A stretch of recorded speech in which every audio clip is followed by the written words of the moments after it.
Bien, mes chers collègues, bonjour. Je vous propose de démarrer nos travaux.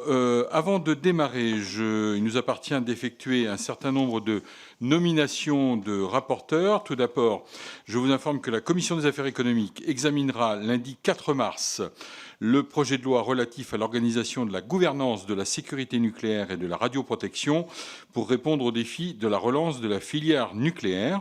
La Commission du développement durable et de l'aménagement du territoire, à laquelle le texte a été renvoyé, nous a accordé une délégation au fond sur 7 articles. L'article 2 ter, le 12, le 16, le 17, le 17 bis, le 17 ter et le 18. Nous nous saisissons par ailleurs pour avis de l'ensemble des autres articles de ce projet de loi. Je vous propose, chers collègues, de désigner M. Antoine Armand, du groupe Renaissance, comme rapporteur pour avis de ce projet de loi. Je ne pose pas de questions particulières. Je vous remercie. S'agissant de la mission d'application de la loi numéro 2023-668 du 27 juillet 2023 visant à protéger les logements contre l'occupation illicite, il vous est proposé de nommer Mme Caroline Yadan en remplacement de M. Guillaume Kasbarian. Je rappelle que sur cette mission d'application, le rapporteur du groupe d'opposition est M. Frédéric Falcon, groupe Rassemblement national. Pas de commentaires particuliers. Enfin, nous examinons cet après-midi la proposition de résolution numéro 1246 tendant à la création d'une commission d'enquête visant à établir les raisons de la perte de souveraineté alimentaire de la France, pour laquelle je vous propose de désigner M. Charles Sissenstuhl comme rapporteur chargé de vérifier la recevabilité de cette proposition. Très bien. Écoutez, je vous remercie. Et donc, mes chers collègues, nous examinons donc cet après-midi la recevabilité de la proposition de résolution tendant à la création d'une commission d'enquête visant à établir les raisons de la perte de souveraineté alimentaire de la France, déposée par les membres du groupe Rassemblement national le 22 mai 2023 et renvoyée à la commission des affaires économiques. Lors de la conférence des présidents du 13 février 2024, Mme Marine Le Pen, présidente du groupe Rassemblement national, a indiqué qu'elle souhaitait, en application de l'article 141 alinéa 2 du règlement, exercer son droit de tirage pour la création de la dite commission d'enquête. Dès lors, au terme de l'article 140 du règlement, il appartient à notre commission de vérifier si les conditions requises pour la création de cette commission d'enquête sont réunies. Je précise que dans le cadre de l'exercice d'un droit de tirage, comme c'est le cas présentement, la procédure présente deux particularités. D'une part, aucun amendement ne peut être déposé et nous ne pouvons pas nous prononcer sur l'opportunité de cette commission d'enquête. Notre rapporteur, que je remercie pour sa présence, va nous faire part de son analyse concernant les conditions juridiques de la recevabilité et je donnerai ensuite la parole aux orateurs des groupes dont, je vous rappelle la règle, 4 minutes, dont au moins 1 minute par réponse pour le rapporteur et je prendrai le cas échéant des questions individuelles, 1 minute chacune, avant de passer au vote. Et si les conditions requises sont bien réunies, il appartiendra à la prochaine conférence des présidents de prendre acte de la création de cette commission d'enquête. Monsieur le rapporteur, vous avez la parole. Merci, Monsieur le Président. Monsieur le Président, mes chers collègues, une proposition de résolution tendant à la création d'une commission d'enquête visant à établir les raisons de la perte de la souveraineté alimentaire de la France, numéro 1246, a été déposée le 22 mai 2023. En application de l'article 140 de notre règlement, les propositions de résolution tendant à la création d'une commission d'enquête sont renvoyées à la commission permanente compétente. Il appartient donc à la commission des affaires économiques de se prononcer sur cette proposition. Mon propos du jour se bornera à des aspects strictement procéduraux. Je voulais faire cette précision d'emblée. La présidente du groupe Rassemblement national a indiqué qu'elle souhaitait que soient appliquées les dispositions de l'article 141 alinéa 2 du règlement, au terme desquelles chaque président de groupe d'opposition ou de groupe minoritaire obtient de droit, une fois par session ordinaire, à l'exception de celle précédant le renouvellement de l'Assemblée nationale, la création d'une commission d'enquête. Dans le cadre de ce droit de tirage, la commission compétente doit uniquement vérifier si les conditions procédurales requises pour la création de la commission d'enquête sont réunies, sans se prononcer sur l'opportunité au fond même de cette commission d'enquête. Par la suite, si notre commission estime que les conditions procédurales requises sont réunies, la conférence des présidents prendra acte de la création de la commission d'enquête. Ces conditions sont au nombre de 3. La première, l'article 6 de l'ordonnance du 17 novembre 1958 relative au fonctionnement des assemblées parlementaires prévoit que les commissions d'enquête sont formées, je cite, pour recueillir des éléments d'information, soit sur des faits déterminés, soit sur la gestion des services publics ou des entreprises nationales. Fin de citation. Cette condition est reprise à l'article 131 du règlement qui dispose que les commissions d'enquête doivent déterminer avec précision soit les faits qui donnent lieu à enquête, soit les services ou entreprises publiques dont la commission doit examiner la gestion. Dans le cas présent, l'article unique de la proposition de résolution tend à créer une commission d'enquête visant à établir les raisons de la perte de souveraineté alimentaire de la France. Rappelant que la place de la France dans les exportations agricoles mondiales aurait reculé au cours des dernières décennies, les députés du Rassemblement national s'inquiètent de la perte de souveraineté qui en résulterait pour notre pays dans un contexte où les capacités exportatrices seraient devenues, au-delà de leur seule dimension économique, un vecteur d'influence politique et stratégique majeur. Ils imputent cette perte de souveraineté à une perte de compétitivité globale de l'appareil productif français, résultant en premier lieu d'un empilement de normes, je cite, toujours plus nombreuses et contraignantes, souvent inapplicables et contradictoires. Fin de citation. Ils déplorent l'accumulation des réglementations européennes applicables en matière d'agriculture et d'environnement.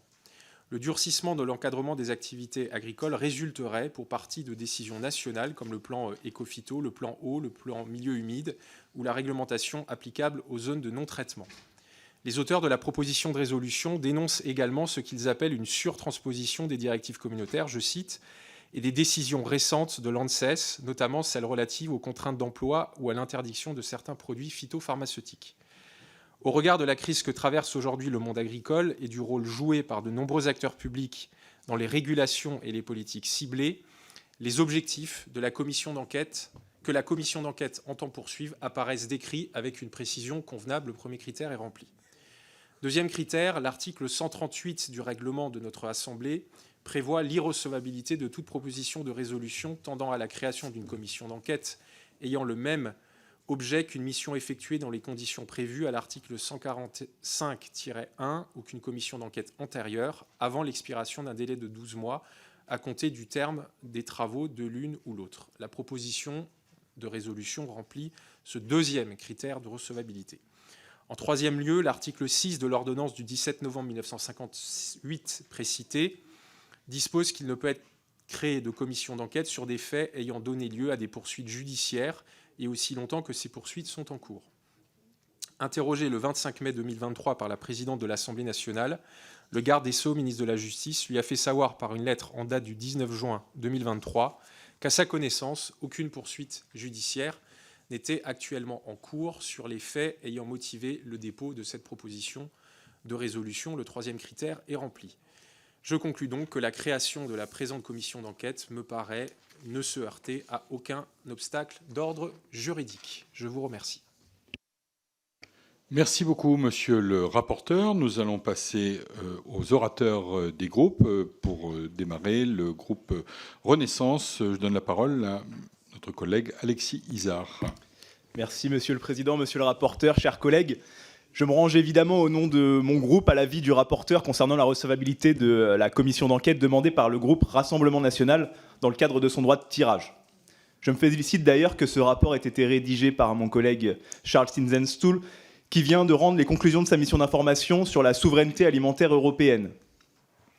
Quand on parle de souveraineté alimentaire de la France, on pense souvent au cas emblématique du poulet, et plus particulièrement au fameux poulet ukrainien, qui cristallise la grogne de nos agriculteurs vis-à-vis d'une concurrence déloyale hors de l'Union européenne. Pourtant, les secteurs dans lesquels notre pays présente la plus grande dépendance aux importations, ce sont les protéines pour l'alimentation animale et les engrais. Nous importons près de 80% des protéines pour l'alimentation animale. Et il est intéressant de noter qu'une dépendance similaire est observée au niveau européen, ce qui montre qu'on ne peut pas traiter de la souveraineté française en occultant la question de la souveraineté européenne. Par ailleurs, si notre pays conduit autant ou plus qu'il ne consomme sur de nombreuses filières, comme la pomme de terre, le blé, le vin, encore le fromage, il est vrai que l'excédent commercial agricole de la France a nettement baissé depuis 20 ans. Il y a évidemment un sujet sur la souveraineté agricole que personne ici ne souhaite nier, et cette commission d'enquête sera, je l'espère, l'occasion de s'y pencher avec sérieux, sans avoir peur de traiter de la question européenne et de la réforme de la PAC, qui reste un outil de souveraineté, ni de la question de la compétitivité et de la productivité. sans lesquels nous ne pouvons pas aboutir à un modèle performant et permettre à chaque agriculteur de vivre convenablement de son travail. Je vous remercie. Merci, monsieur le député. Monsieur le rapporteur. Allez, réponse en coup par coup. OK.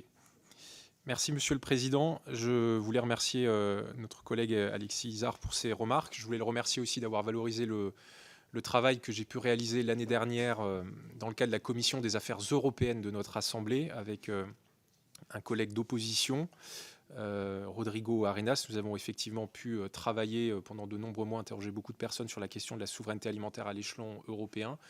Et les remarques que vous faites, c'est-à-dire que le sujet de la souveraineté alimentaire nationale doit aussi se penser dans un cadre européen, puisque nous appartenons à un marché unique et à une union politique qui est l'Union européenne, me semble faire sens et doit aussi orienter les travaux qui auront lieu. Merci, monsieur le rapporteur. Je cède la parole pour le groupe Rassemblement national à Grégoire de Fournas. Merci, monsieur le président. Alors, si j'ai bien compris, le cadre de cette commission, c'est de traiter la question de la recevabilité et non de commencer à évoquer le fond, ce qui a été fait par mon prédécesseur. Je constate donc qu'il n'y a pas de débat apparemment entre le rapporteur et nous sur la question de la recevabilité, puisqu'il confirme que cette résolution a été écrite correctement et qu'elle est donc parfaitement recevable. Donc je le remercie de cet avis et je m'abstiendrai d'évoquer le fond de la proposition, puisque ce n'est pas l'objet de cette commission, qui devrait d'ailleurs se terminer relativement vite, puisque nous sommes apparemment tous d'accord. Merci, monsieur le député. Pas de demande de parole pour le groupe La France Insoumise, et donc pour le groupe Les Républicains. Je cède la parole à Jean-Pierre Vigier. Merci, monsieur le président. Bien évidemment que le groupe LR est favorable à cette commission, mais moi je rentrerai très rapidement sur le fond. Les importations alimentaires de la France, vous le savez, ont doublé depuis 2000, alors que l'agriculture est un secteur stratégique dont dépend nos souverainetés. Et cette commission d'enquête qui est nécessaire démontrera sans aucun doute que la stratégie décroissante promue par le chef de l'État a été un facteur important qui nous conduit à cette crise actuelle. Nous devons appliquer une politique radicalement différente au niveau national et au niveau européen. Laissons produire nos agriculteurs. Nous sommes fiers d'eux et ils savent très bien le faire. Arrêtons les surtranspositions. Arrêtons de mettre nos terres en jachère. Arrêtons de faire rentrer des produits qui ne respectent pas nos normes et appliquons les causes miroirs. Nous sommes fiers de nos agriculteurs. Nous devons les aider. Vous l'avez compris, le groupe LR soutiendra bien évidemment cette proposition du groupe RN. Un changement radical s'impose pour nos agriculteurs et c'est à cette condition qu'on retrouvera notre souveraineté alimentaire et notre souveraineté agricole. Je vous remercie. Merci, chers collègues. Monsieur le rapporteur. Merci, Monsieur le Président. Je ferai une réponse rapide parce qu'effectivement, là, on était sur le fond et vous avez voulu qu'on rentre sur le fond. Je pense que ce sera plus l'objet des travaux ultérieurs. En tout cas, la question de l'augmentation des importations, bien sûr, fera de façon évidente partie des travaux qu'il faudra mener. Et ensuite, sur ce que vous appelez la stratégie décroissante du chef de l'État, je vous laisse vos propos. Mais j'imagine que là aussi, on aura l'occasion d'en discuter et puis, j'espère, d'objectiver là aussi ce genre de perception. Merci en tout cas pour votre point de vue. Merci, monsieur le rapporteur. Je n'ai pas de demande de parole pour le groupe démocrate. Je vais donc passer la parole au groupe socialiste. Monsieur Dominique Potier, c'est de la parole, chers collègues. Merci, monsieur le président. Le dessein du Rassemblement national est transparent après cette demande de commission d'enquête. C'est dénoncer le pacte vert, le Green Deal, l'engagement de la France dans des démarches d'agroécologie qu'elle peine à accomplir, mais qu'elle porte comme dessein politique. Il vise également à fragiliser, sans le dire, l'Union européenne, avec une lecture biaisée de la souveraineté, qui est un souverainisme qui s'approche d'un nationalisme, qui est contraire à toutes les recherches de sécurité collective et de coopération que nous défendons par ailleurs en matière alimentaire et agricole.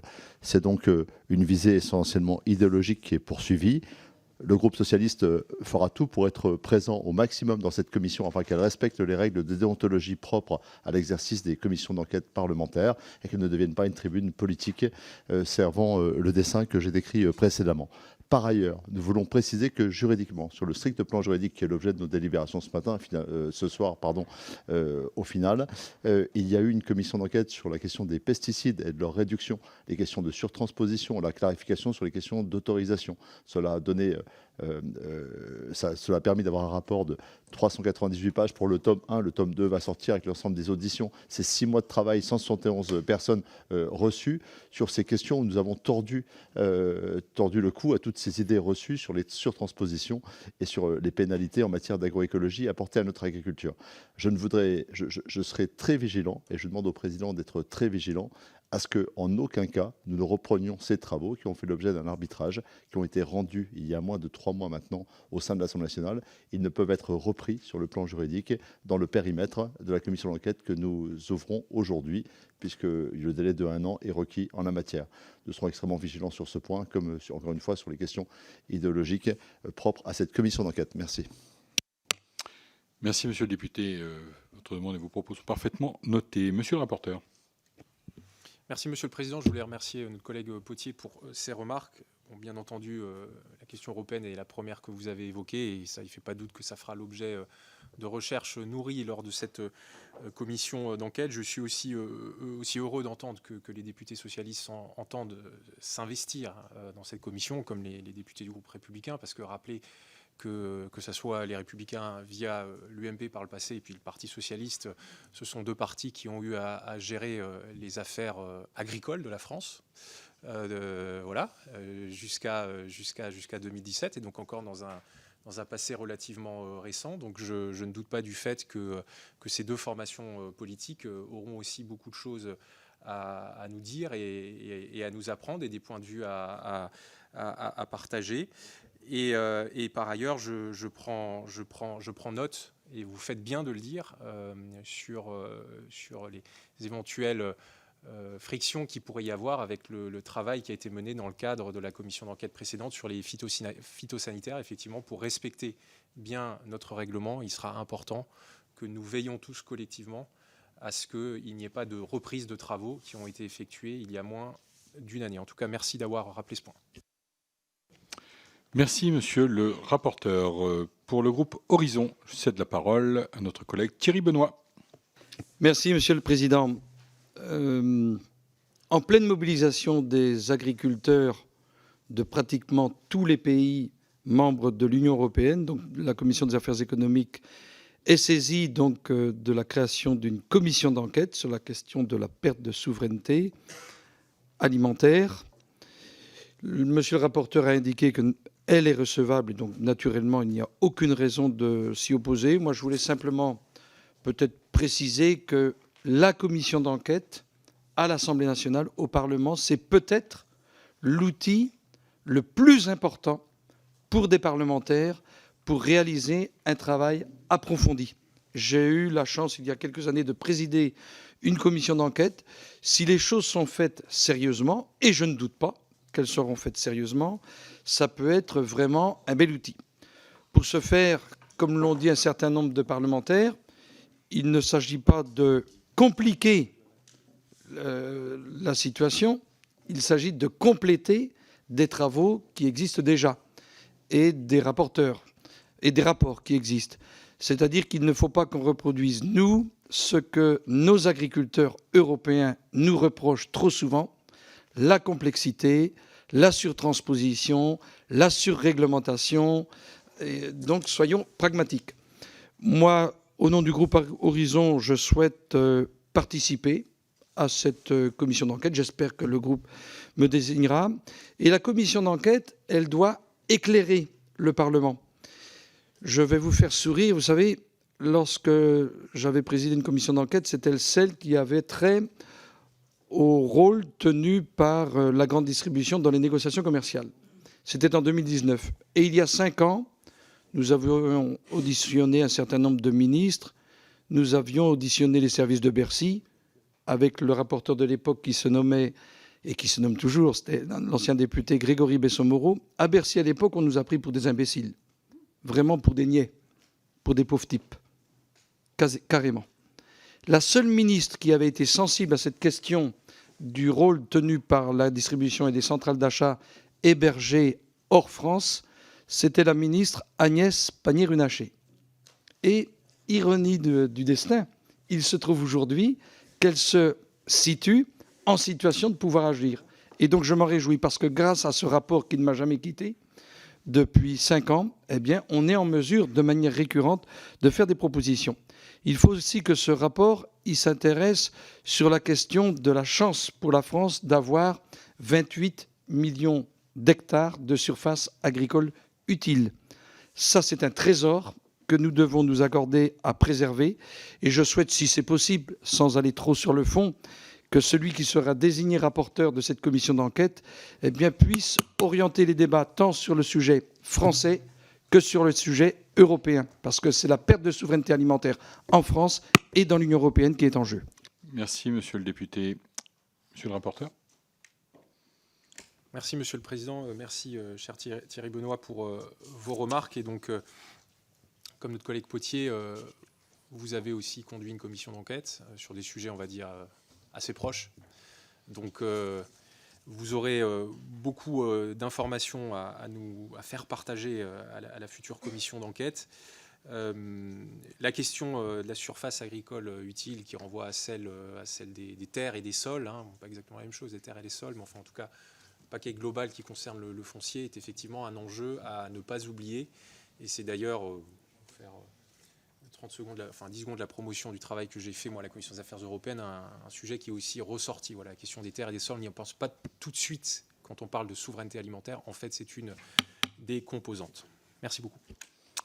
Merci, monsieur le rapporteur. Et je cède la parole pour le groupe écologiste à madame la ministre Delphine Batho. Merci, Monsieur le Président. Chers collègues, non, nous ne sommes pas tous d'accord, car cette proposition repose sur un florilège de mensonges éhontés. Mensonges sur la souveraineté alimentaire d'abord. Vous voulez, de concert avec le gouvernement d'ailleurs, comme sur beaucoup de sujets en ce moment, dévoyer la notion de souveraineté alimentaire pour lui donner un contenu aux antipodes de ce qu'il est et de son histoire. Car la souveraineté alimentaire, qui reconnaît le droit de chaque peuple à produire son alimentation de base et à assurer sa sécurité alimentaire par lui-même, est un mot d'ordre porté par les mouvements paysans altermondialistes et écologistes avec Via Campesina dans les années 90, contre la marchandisation de la nourriture, contre l'industrialisation de l'agriculture gavée d'engrais et de pesticides, contre la dépossession des terres et son corollaire, la mondialisation de la faim et de la malbouffe. Vous êtes contre la souveraineté alimentaire. Ce que vous défendez entre les lignes, c'est une stratégie productiviste de guerre commerciale. Ce sont les intérêts de grandes firmes et non ceux des paysans et encore moins ceux de l'assiette des Françaises et des Français. Mensonge sur l'Ukraine ensuite. Au détour de phrases tout en perfidie, votre résolution fait implicitement porter à l'Ukraine la responsabilité des déstabilisations actuelles, sans jamais nommer qui utilise l'alimentation comme arme de guerre, l'agresseur, la dictature russe de Poutine, à laquelle vous aviez emprunté 6 millions d'euros et avec laquelle vous entretenez une relation si particulière. Mensonge enfin sur les vraies menaces qui pèsent sur notre souveraineté alimentaire, le changement climatique, l'effondrement de la biodiversité, l'épuisement de la fertilité des sols, mais aussi l'effondrement du nombre d'agricultrices et d'agriculteurs qui résulte du modèle agrochimique actuel. Si vous dénoncez les accords commerciaux, vous fermez les yeux sur les importations d'engrais, de soja, de pétrole, vous défendez l'empoisonnement par les pesticides. En fait, cette résolution est à l'image du Rassemblement national. Tout cela est d'une faiblesse programmatique spectaculaire, destinée à masquer un manque de sérieux, à l'image de votre spectaculaire revirement sur les prix planchers camouflés derrière quelques slogans nationalistes. On se demande si, lors de l'arrivée des premières pommes de terre en France, son premier signataire aurait crié au grand remplacement et se serait exclamé qu'elle retourne en Amérique, comme vous avez prononcé qu'il retourne en Afrique, propos racistes, que vous avez encore revendiqué devant vos administrés dernièrement en disant, je cite, que vous étiez fiers de dire tout haut ce que tout le monde pense tout bas. La souveraineté alimentaire que vous prétendez défendre, elle a pour visage la ferme-usine à saumon industriel de Pur-Saulmont dans votre circonscription, financée par un fonds spéculatif de Singapour basé à Abu Dhabi. Ce modèle est à 1000 années-lumière de la défense des intérêts de la France. Le groupe écologiste conteste radicalement le dévoiement de la notion de souveraineté alimentaire par l'extrême droite. Merci, madame la ministre. Monsieur le rapporteur. Merci Madame la Ministre Bateau pour votre développement. On est déjà rentré beaucoup sur le fond. Moi j'ai dit que je me bornais aujourd'hui à des aspects très procéduraux. En tout cas, je vous remercie quand même d'avoir rappelé que la notion de souveraineté alimentaire a une histoire en fait un peu méconnue. Et d'ailleurs, c'est quelque chose moi, que j'ai appris dans le cadre du rapport que j'ai fait l'année dernière à la Commission des Affaires européennes. Et c'est effectivement une notion qui vient des milieux antimondialistes, des années altermondialistes, autant pour moi. Oui, d'où je viens, je connais mal ces subtilités. Mais voilà, le travail parlementaire permet aussi d'apprendre un certain nombre. Mais bien sûr, on va apprendre. Oui, j'ai fait le rapport avec un collègue de la NUPES, j'ai appris beaucoup de choses, dont, en fait, la genèse du concept de souveraineté alimentaire. Et donc, j'imagine aussi que ça pourra faire partie de travaux qu'on mènera dans cette commission. C'est tout l'attrait du mandat de parlementaire, c'est de s'enrichir d'année en année des expériences des uns et des autres. Merci, monsieur le rapporteur. J'ai une demande de parole pour le groupe MoDem, au collègue Philippe Bollot. Merci, monsieur le président. Chers collègues, c'est un sujet important qui est proposé au travers de cette proposition d'enquête sur la souveraineté alimentaire, sujet qui est d'ailleurs pris à bras-le-corps par le ministre de l'Agriculture, qui souhaite inscrire cette notion de souveraineté dans notre loi pour rappeler le caractère fondamental de notre agriculture. Il apparaît donc important de regarder dans le passé pour comprendre nos erreurs et analyser les problèmes qui ont pu survenir dans la chaîne de décision. Pour autant, je souhaiterais que nous gardions de tout passéisme. Le monde a évolué, tout comme l'agriculture et ses pratiques. Les enjeux d'hier ne sont pas totalement identiques à ceux de demain, comme en témoigne l'importance vitale aujourd'hui des enjeux climatiques, par exemple. Ainsi, libre à vous de vouloir chercher les fautifs. Nous en tirerons certainement des enseignements collectifs, mais mon groupe souhaitera cependant se concentrer sur les enjeux à venir pour assurer la souveraineté alimentaire de la France et de l'Europe. Notre agriculture est une chance.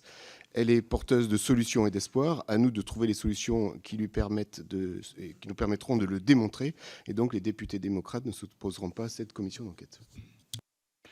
Merci, monsieur le député. J'ai une demande de parole individuelle. Pardon, monsieur le rapporteur, vous souhaitiez apporter un complément particulier?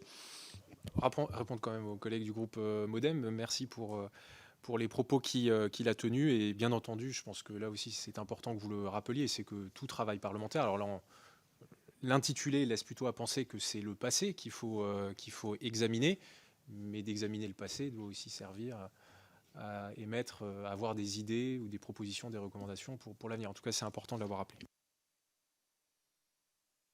Merci, monsieur le rapporteur. J'ai une demande de prise de parole individuelle. Le groupe LR, monsieur Fabien Di Filippo.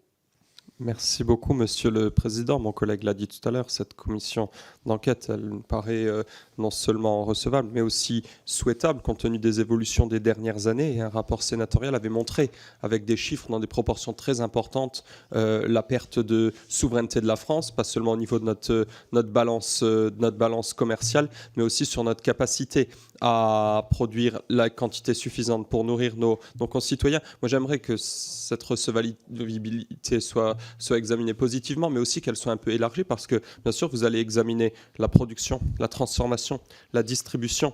Et il y a un phénomène auquel on assiste depuis une dizaine d'années avec une croissance très importante au niveau de la restauration hors domicile, avec des chaînes de restauration rapide, de provenance, d'appartenance étrangère, et qui, elles, importent sur le territoire national des produits à bas prix en provenance de l'étranger et déséquilibrent des filières entières de production française. Et ça me paraît être un élément tout à fait décisif, parce que quand on regarde la consommation des ménages français, quand ils vont dans les magasins à proprement parler, elle va prioritairement largement vers les produits français, même lorsqu'ils sont un peu plus chers. Par contre, ce poids croissant, parce que nos compatriotes cuisinent de moins en moins, de la restauration hors domicile, il est vraiment colossal et il a une influence très négative là-dessus. Merci, monsieur le député. Est-ce qu'il y a une autre demande de parole? Je n'en vois pas. Monsieur le rapporteur. Merci, monsieur le président. Répondre simplement à notre collègue Di Filippo. Le rapport sénatorial, c'est bien de l'avoir rappelé, effectivement. Il a aussi donné des informations utiles, et j'invite toutes les personnes qui voudront s'investir dans cette commission à le lire. Et sur votre remarque au sujet de la restauration hors domicile, moi je pense qu'il n'y a pas d'obstacle à ce que ça rentre dans le cadre des travaux, et de ce que je comprends, c'est ce qui concerne les restaurants, les fast-foods, enfin voilà, ce genre de choses. Mais ça doit faire partie des choses à regarder. Merci, monsieur le rapporteur. Et sur ce sujet, monsieur le député Fabien Di Filippo, il appartiendra bien évidemment au bureau de la commission d'enquête, lorsqu'il sera constitué, de définir et déterminer le périmètre sur lequel la commission d'enquête portera ses travaux. Je vais donc soumettre aux voix la recevabilité de la proposition de résolution qui considère que les conditions requises pour la création de la commission d'enquête sont réunies.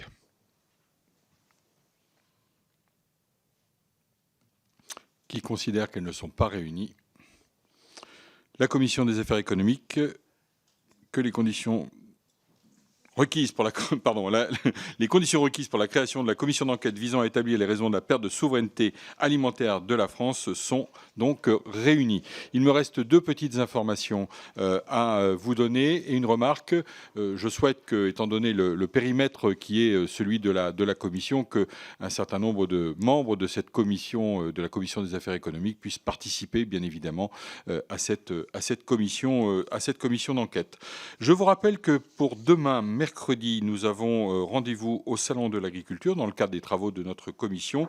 Et je vous donne rendez-vous à 8h15, porte 5 du Parc des Expos de la Porte de Versailles, pour la visite de Salon de l'Agriculture. Il n'y aura donc pas de réunion de commission prévue lors de cette visite, mais une déambulation. Et pour celles et ceux qui se sont inscrits, vous avez dû recevoir le programme détaillé de nos visites. Et je vous rappelle que le lundi 4 mars, à 16h ou à 20h, en cas de congrès à Versailles, nous attendrons le vote qui a lieu au Sénat ce jour, qui déterminera si le congrès se réunit à Versailles le 4 mars prochain.